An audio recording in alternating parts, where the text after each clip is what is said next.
Kia ora koutou katoa, ko Ben Gracewood tōku ingoa. Kei te pēhea tātou. How are we doing? Kei te pai? Kei te tino pai? Cool. My favourite is kei te puku mahi. I have a belly full of work. I'm busy. So it's my favourite one. So my name is Ben Gracewood. I'm the Chief Engineering Officer at Vend. I've been there about 5.5 years. We build retail software for about 25,000 retailers around the world in about 150 countries. And I'm also the founder of a conference called CodeMania, happening in May. If you jump on codemania.io, I recommend it. It's good fun. So I've done this talk once before,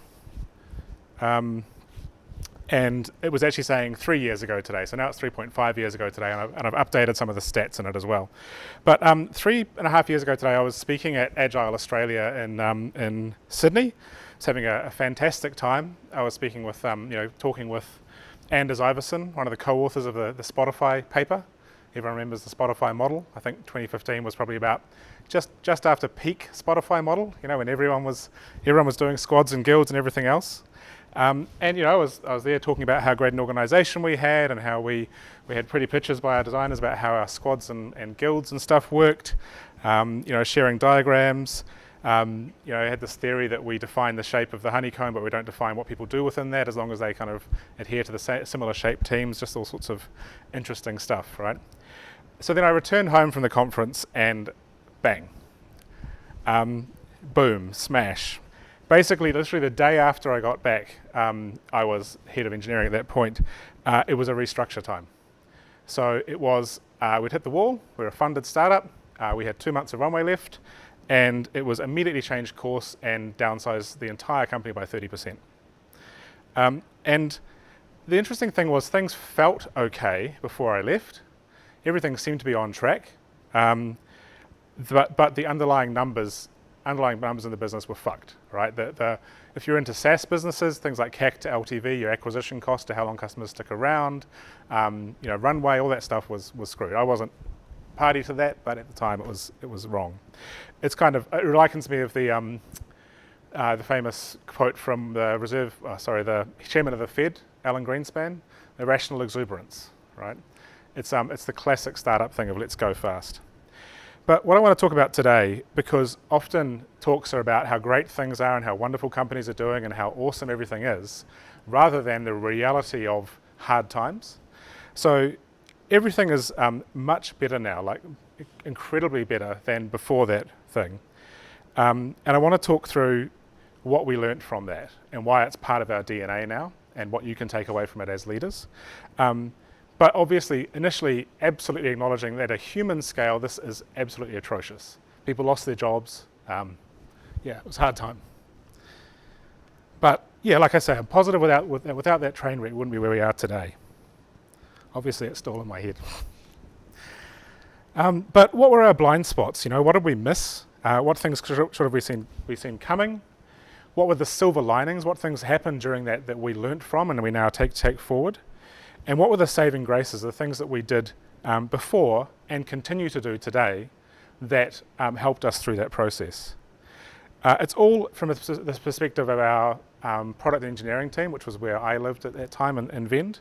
And I'll share some specific metrics, because I like nothing worse than a talk about how things went or how good things are without specific, like this is how things improved.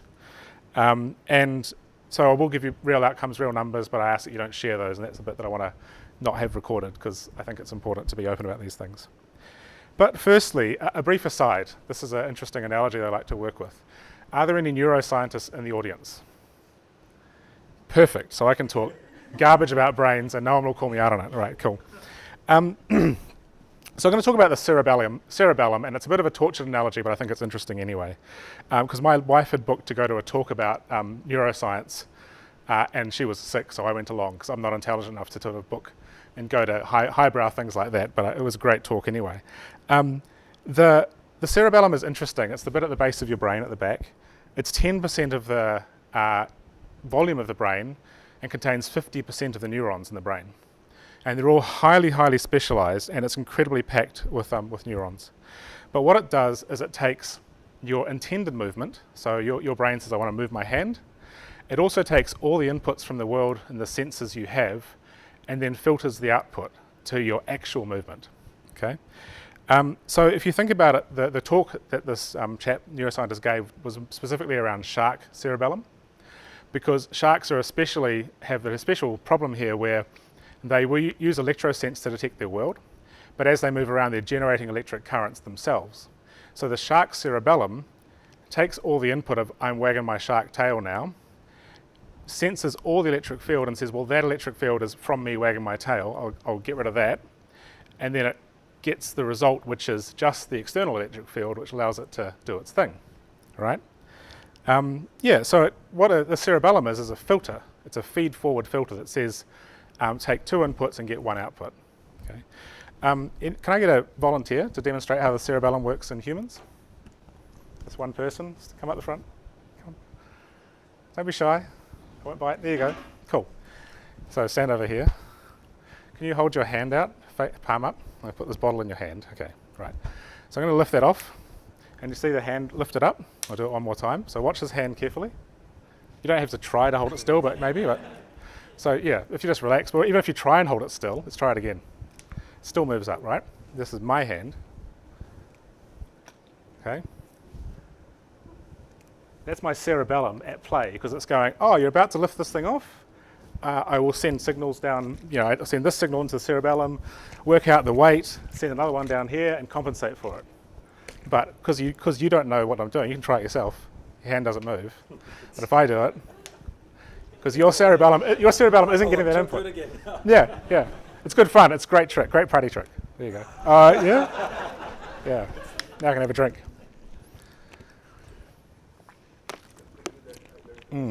So keep that in mind. I'll come back to it. Something like that, I think, was happening to our company organism before our train smash, right? Is that inputs from the world were coming in and being cancelled out by, oh, that doesn't matter, that's just part of life. We'll just do our outputs. And I figure there's some sort of organizational cerebellum that filters the stuff you don't want to hear from you. Bad analogy, but hey, no neuroscientist, so that's cool. So let's go back. We're going to learn from our train smash, and I'm going to hopefully work through what you can learn. First up, the blind spots, the things that we thought were okay, and the things we missed that we probably should have seen coming. So initially, one of them was limited by team structure. So that beautiful, honeycomb graph I showed you, we were playing house, we were playing startup, we were playing Spotify model, right? Straight up. We thought it was supporting us, but in reality, putting people into these buckets and putting these structures in place was trapping us.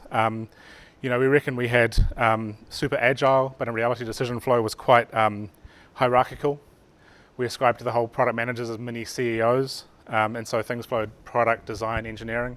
Not a lot of massive collaboration going on, and we ended up with quite a big. We called it our decision warehouse. Things have been decided. Yeah, shit, this is a good thing to build in product. Put that on the list, right? And another one on the list, then another one on the list, while engineering's trying to get shit done or off doing their own thing because they're not talking to product managers. So, you feel like it's getting a lot done. It's the to Martin's point, it's the impact without the meaning or the alignment. It's just going straight to shipping stuff.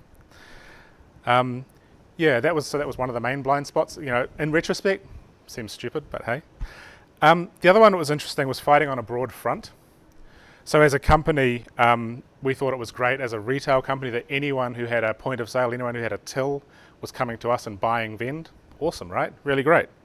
But you try prioritizing when the field team wants tabs and table layouts for restaurants or serial numbers for electronics stores. Which one do you choose, right?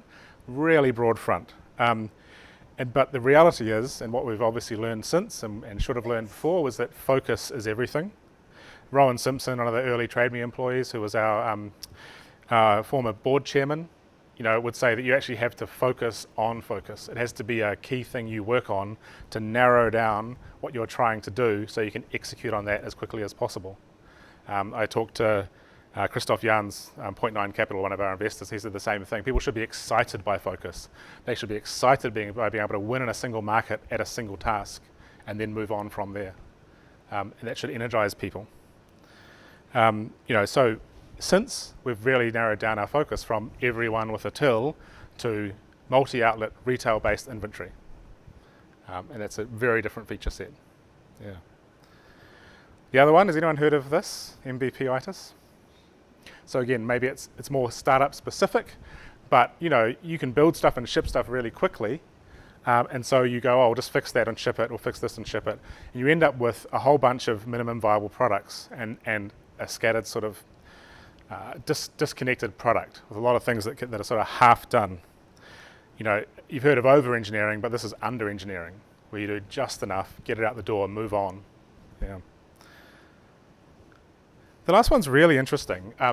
Through doing Code Mania and other stuff, I have the privilege of having lots of connections with the Valley. I spend a lot of time. I visited Slack just last week and spent time with Netflix, Twitter, Facebook, all the rest of them, just to talk about how they do things.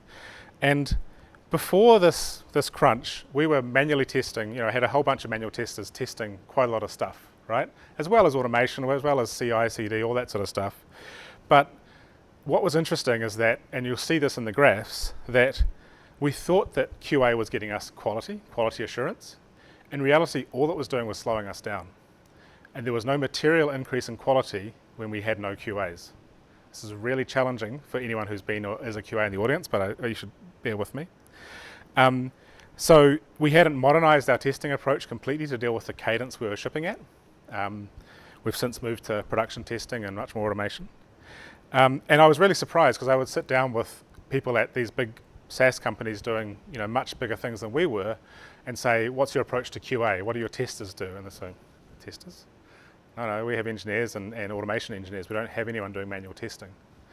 And when you think about it, manual testers or a QA team are the ambulance at the bottom of the cliff.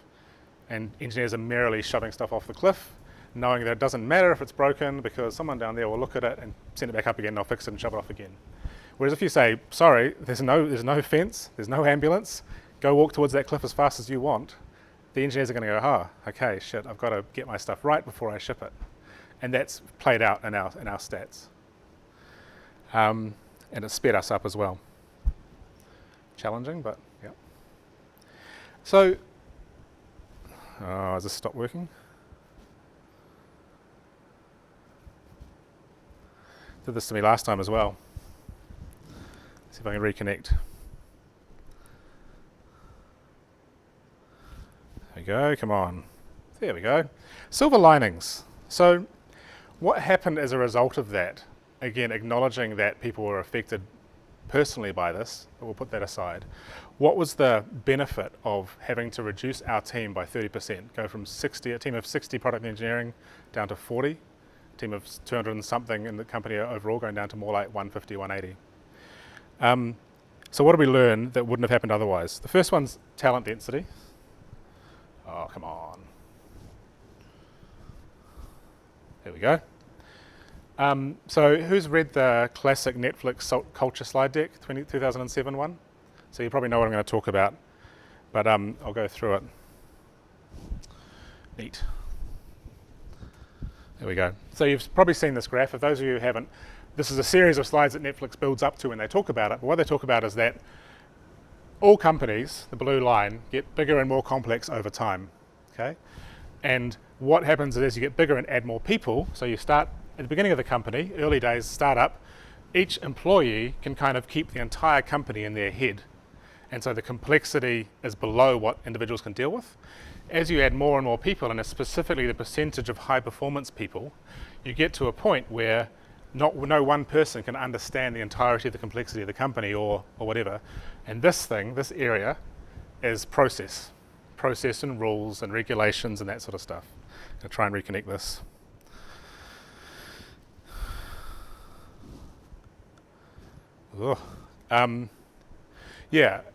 But for us, what happened was by reducing the headcount, we quickly increased our talent density back above the complexity line.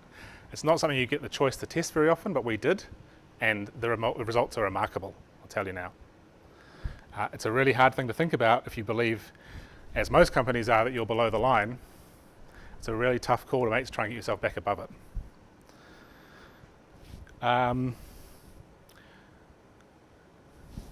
Wow, it's really struggling. The other thing that we learnt was being more careful about our product triangle, so moving from that product manager as CEO to a much more collaborative approach. Probably everyone's seen something like this, a triangle. So everything we do now is in triangles all the way up. So we have engineering, product and design at my level, we have engineering, product and design leadership, we have engineering, product design in each team, and everything's done and sort of communicating at that level there.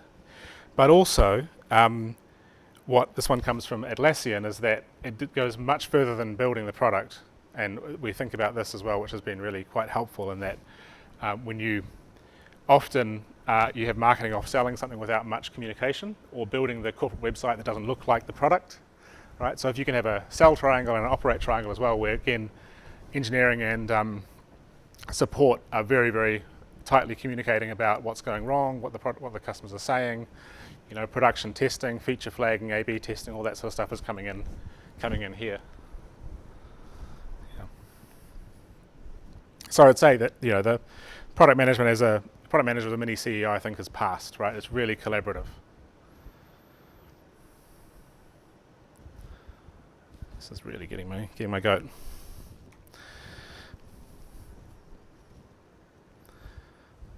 I'm like Martin, I need my notes, sorry. So what were the saving graces? I just gave one away. What are the things that we did before the train smash that really helped us through it? One of the biggest ones was continuous delivery. Wow, this is dumb. Continuous delivery. So we did deploy every single merge, and we still do.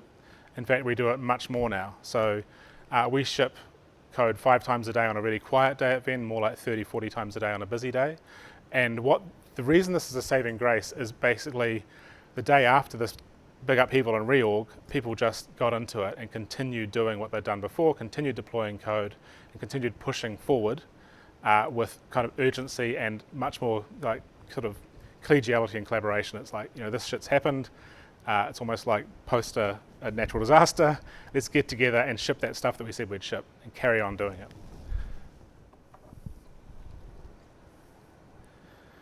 So yeah, we reduced that manual testing, increased our production tooling, increased turnaround, and we also introduced more robust feature flagging so that we had ways in which to roll out and roll back changes really quickly, so we're less reliant on a bigger team to deal with the outcomes of things, right? And that's something that stuck around today as well. I'd say microservices, weirdly, technical thing, but we're a saving grace as well.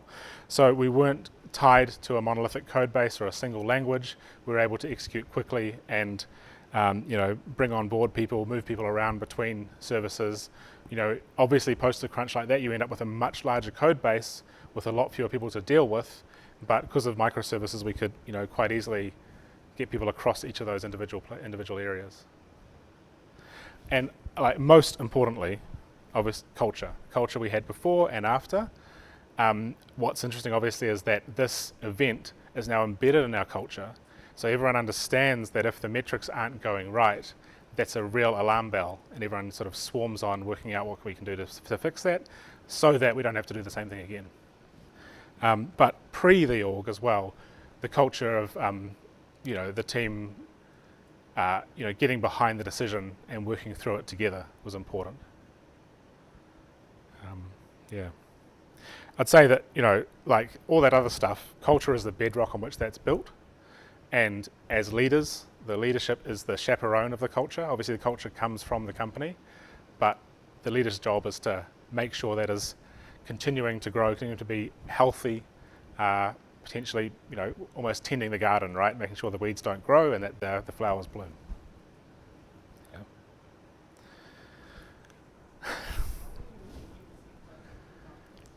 The culture's different, but it's the same. It's a stream of culture, right? Culture is different afterwards, but it now includes the event. It's embedded in us now. Yeah. But the culture before helped people understand the situation and why they're doing it, why we were doing it. That's all right. We'll talk questions at the end.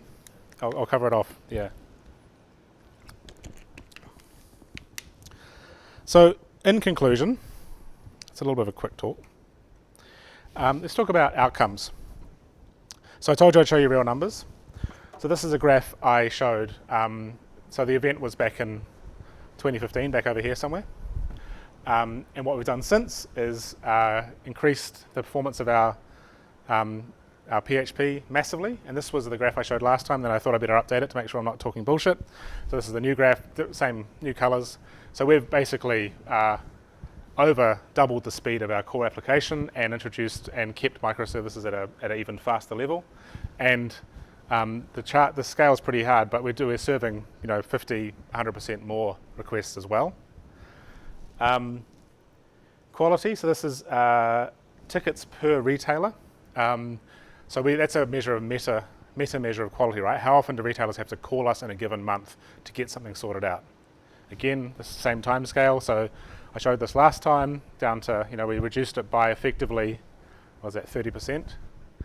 And then now it's continued to track down. So again, record lowest month in December. December's always a quiet month, but yeah.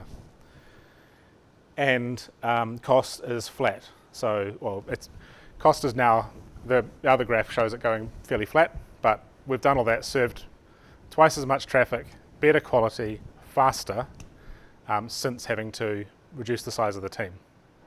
So I keep saying to people that we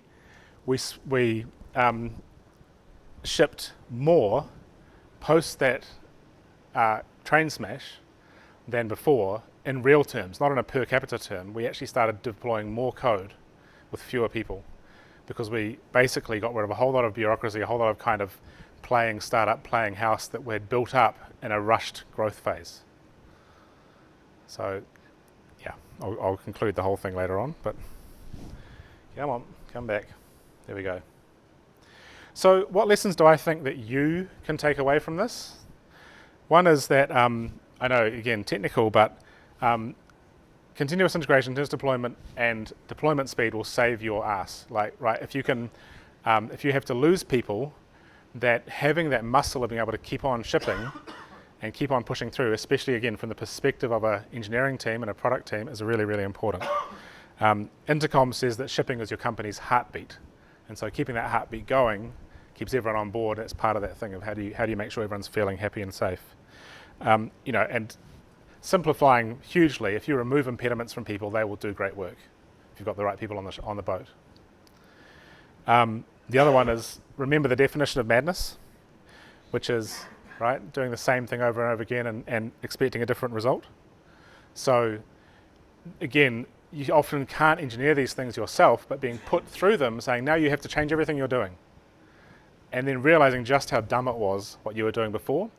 I keep that in my head all the time. Like, what am I doing now that if I had to cut a third of my staff again and had to change the way I do things, would I go, that was stupid? Why are you doing that? And I keep that in my head in terms of how we move forward. It's disconnected again. And obviously, hei tangata, hei tangata, hei tangata. It is just people. And so when people are affected, you need to be, pay attention to things like your current culture, your future culture, what's going on. And when you have to have people leave, there's all sorts of consequences of that. But the lesson is it is just people. All of this technology stuff helps, but that's the main thing. So I guess I'll leave you with that. What are you filtering from yourself? What is your corporation filtering that if you had a major event and you had to change what you were doing, you would do differently? It's almost impossible. It's like the bottle thing, right? You can't tell your hand is going to do that, but you have to try and think about it. Yeah. And I think that's it. Pretty quick. So made up the time. Thank you. So your question, how do we get the psychological safety back? I mean, one of the things was the way, it's horrible to say this, but the way we did the layoffs. We tried to look after people as much as we possibly could. We made sure that everyone was involved in, the process and the decisions. We, had supportive sessions to help people find new jobs, all that sort of stuff, which kind of, like I say, took the previous culture and dragged it through that process into the new. Yeah. We also had a post-mortem, including the board, the executive, and a few representatives from the company afterwards to just sit in a room and go, what went wrong? Yeah. Sorry, yeah. A question on the metrics was that it seemed like it a lot of that was performance related. So yeah, this is from an engineering perspective. All the other metrics in the business are wonderful as well. Like, I'm not pumping it up, but I was at SaaSta, which is a 10,000 person SaaS conference last week, and when they talk about these are the things you're aiming for in terms of CAC to LTV, payback time, run rate, burn rate, we are like, there are most of the people in that room would have wanted to be where we are today. So it takes us a little over 12 months to pay back an acquisition. Our churn is 1% or lower. We have negative churn in the segments we care about, so that means people who come on board and they grow bigger with us. So all that stuff is also wonderful, but the stuff I look after has got materially better as well, or stuff that my team looks after rather. Yeah. So on some of those graphs, there's a couple of spikes for the quality side of things. Just wondering if you had any insight into why there was those spikes. There's always variation, month to month. We have big variations around Aussie end of year. Aussie's our biggest market, and they do all sorts of stock takes and then work out things are wrong and call us up. December's a big dip always. Yeah. So, but the trend line is what I'm looking at. So yeah. Your CI/CD process, do you use pull requests at all, or do you Yep. We have two rules in engineering at Vend: get a code review, and you own what you ship. And that is it. So if you get a code review, you can ship it to production. There is no rules around how many tests you have to write, what code you should use, anything. But the code review normally says, hey, this is a bit sketchy, maybe you should add some tests to it. And that's how we drive those behaviors. Yeah. You mentioned continuous delivery. Is that like actual pieces of value to actual customers using the product in production or general access? Or No. So we ship every single pull request, and often a feature is made up of 50 pull requests. And we use feature flagging to expose that beta test rollout. So, I don't know if you want to get into the details. We have no staging environment. We ship to production, and then we use feature flags to progressively expose that to internal users, beta users, and production users. So, there's no mindset of holding something to sit on the shelf. No, that's the opposite. If there are stale branches, then there'll be conversations. Yeah. There was hands. One over there. Yeah. Yeah.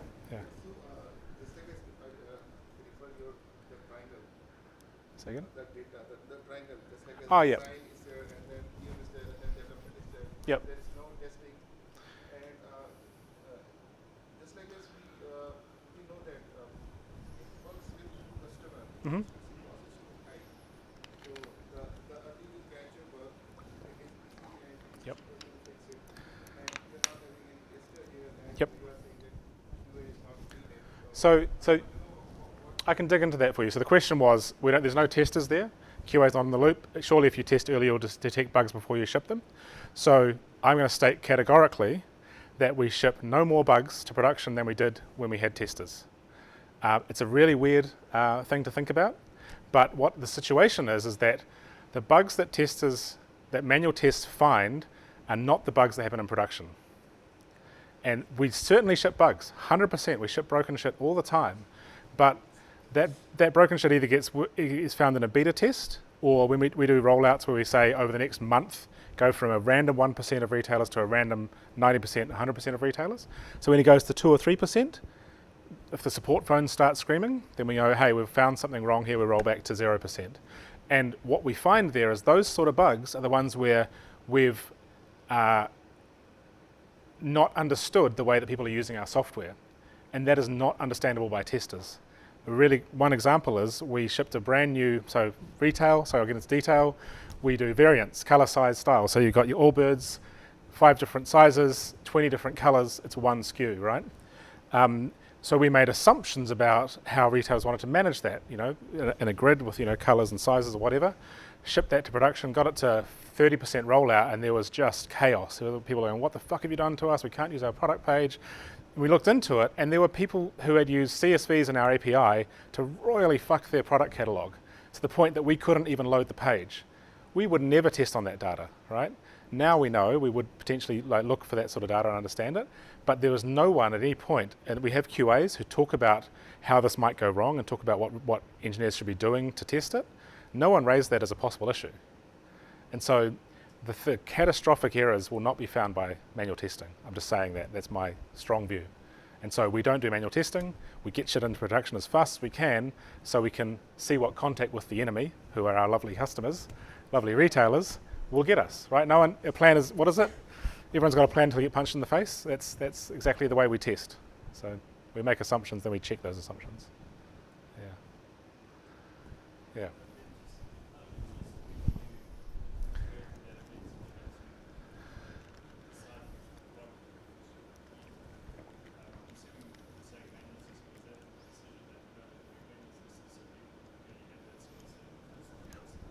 We'd kind of started to make that change already anyway, but yes, unfortunately they were part of the attrition. Yeah.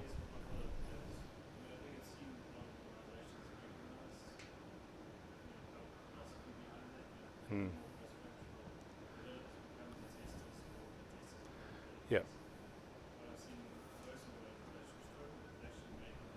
Yeah.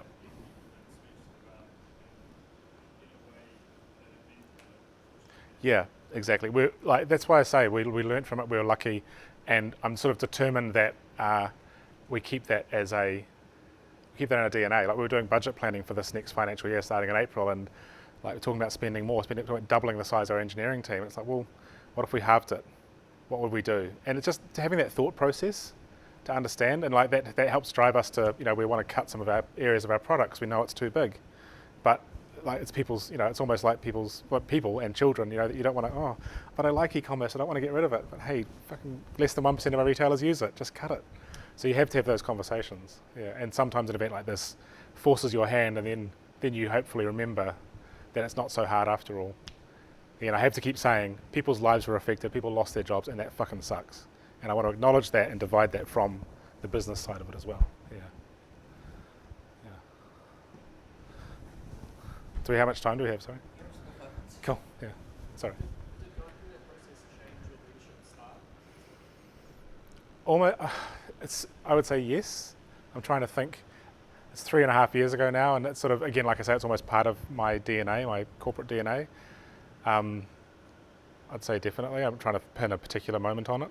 It was the worst day of my working life. I managed to keep my job. So, like, how did that feel for people who lost their jobs? I don't want to do it again. So, yeah, I mean, I think I've definitely become more, I'm now on the exec team as well, and I've become a lot more willing to ask hard questions. So when people are kind of making assumptions about, we'll grow this much. It's like, but really? We said that last time. Yeah.